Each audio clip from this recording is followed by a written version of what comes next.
I'm back out here with the Volantex P51D Red Tail Mustang 750mm Wingspan. This is the plug-and-fly version. There's no gyro, it's just manual mode only. I think I have this plane dialed in pretty well now. So let's get it in the air and see how it performs.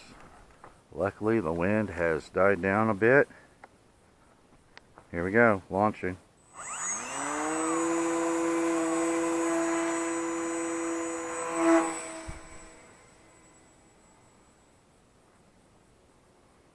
A little less throttle on that launch. I should probably keep it at about 70%. It takes right off. Nice tight axial rolls.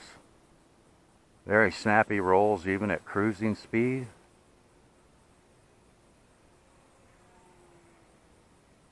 Isn't that nice?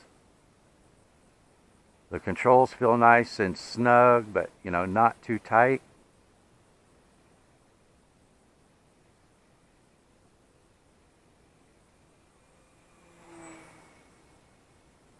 Seems to track really well.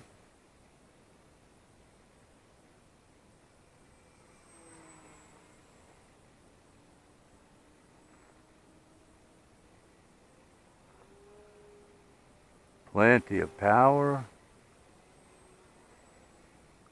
Stay out of the sun.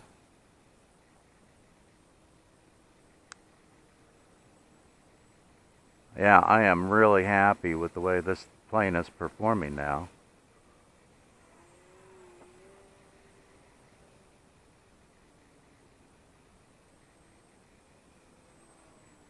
Isn't that awesome?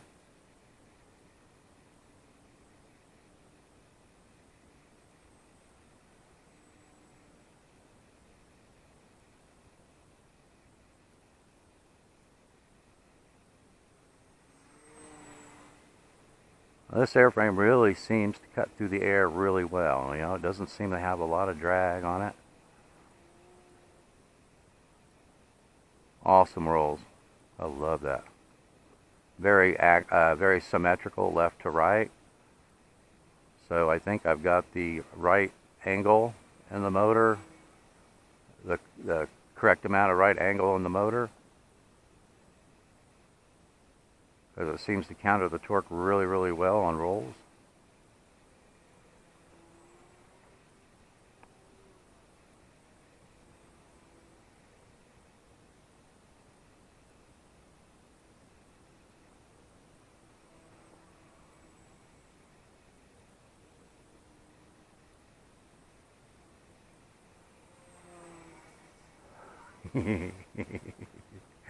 I'm just having a lot of fun with this now that I've got it set up. It sure is different than the first time I launched it after the repair, huh?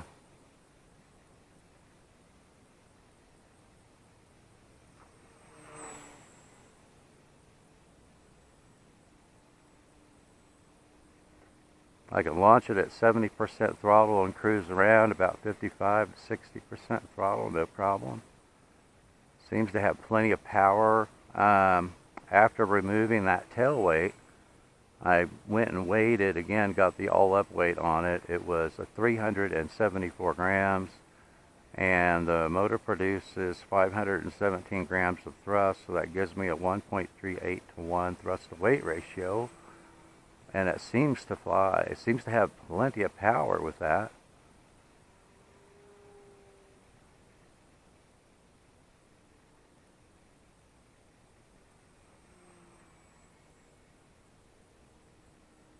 Great flying plane.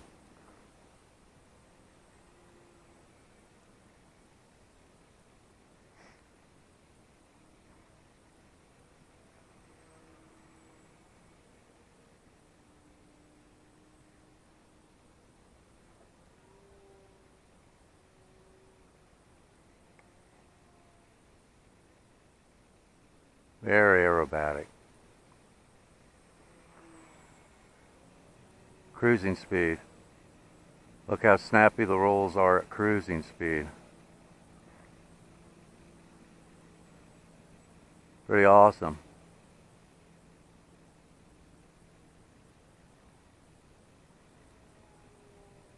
Plenty of power. Nice vertical climb. I have not tried a stall turn with it, so we should do that. Let me gain some altitude.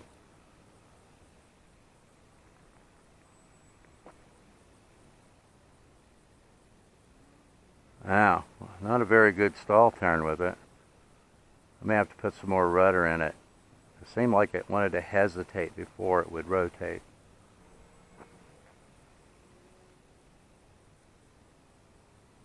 Isn't that nice?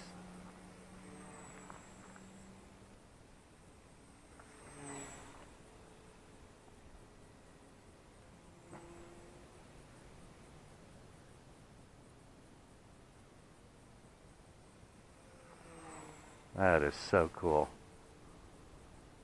I love this plane. I'm having a lot of fun with it now that I've got it all set up and tracking right.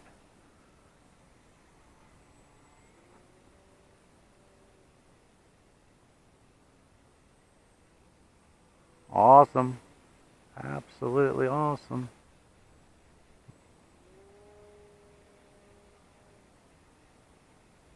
Plenty of power. This plane cuts through the wind so well. I mean, it holds on to a lot of its momentum and makes it feel like it has a lot more power than it does.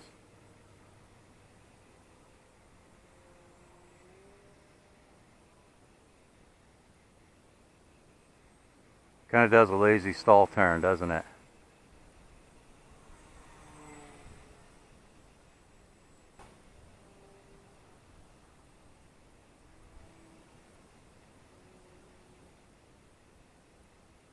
Sweet.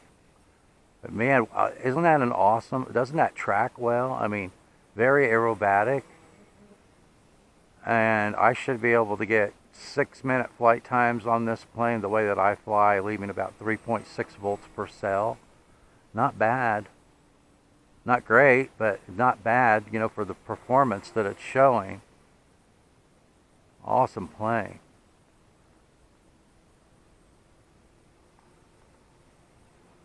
And it looks gorgeous in the air, doesn't it? That red tail P51 Mustang.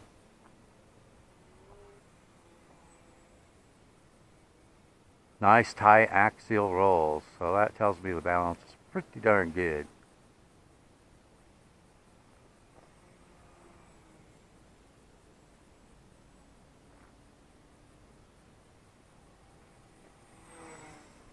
Awesome.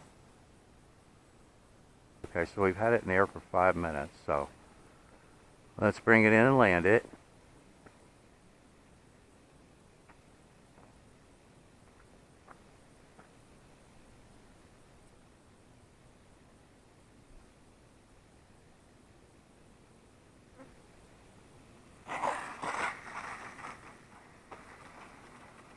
Oh, right into the berm. I just couldn't get it to turn. That was a little too fast coming in for a landing. But I'm just having a blast with this plane now that I've got it all set up. It's handling, you know, excellent. You know, tracks extremely well. So I know I neglected in one of the videos, I think it was the first flight session with this. This is the third flight session. I neglected to mention what I thought caused the crash on this plane.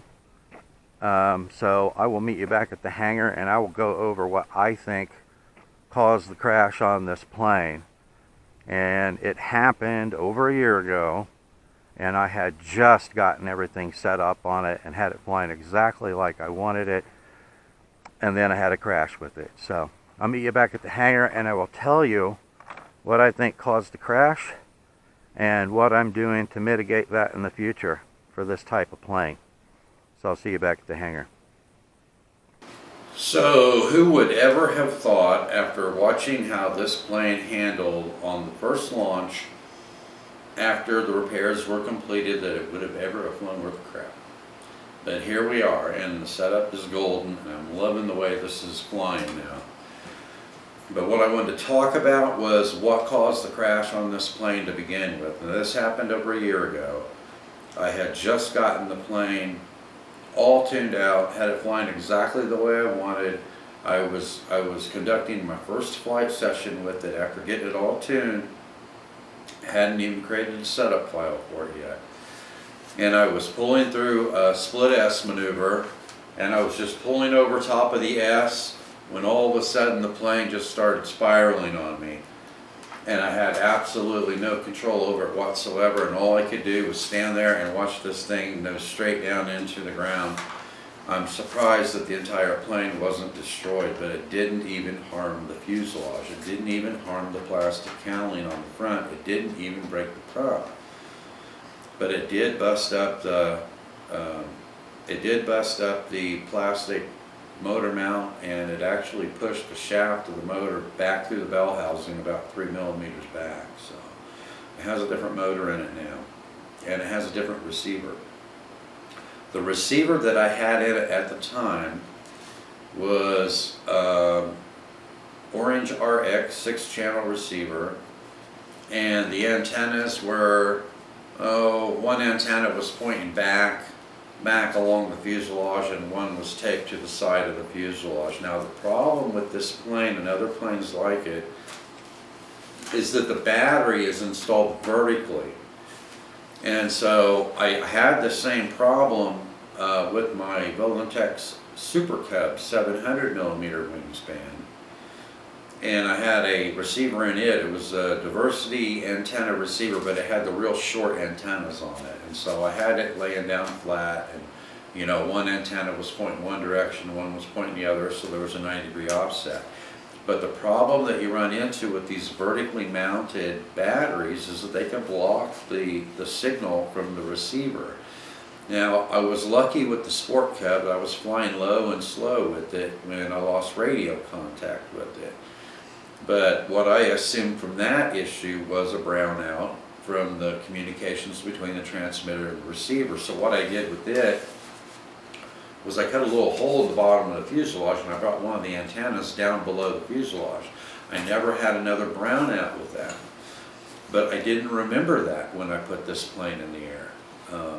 So what I have now with this, in order to make sure that I don't have another brownout situation where I could get the plane into an attitude where the signal is blocked because the battery is mounted vertically in the fuselage.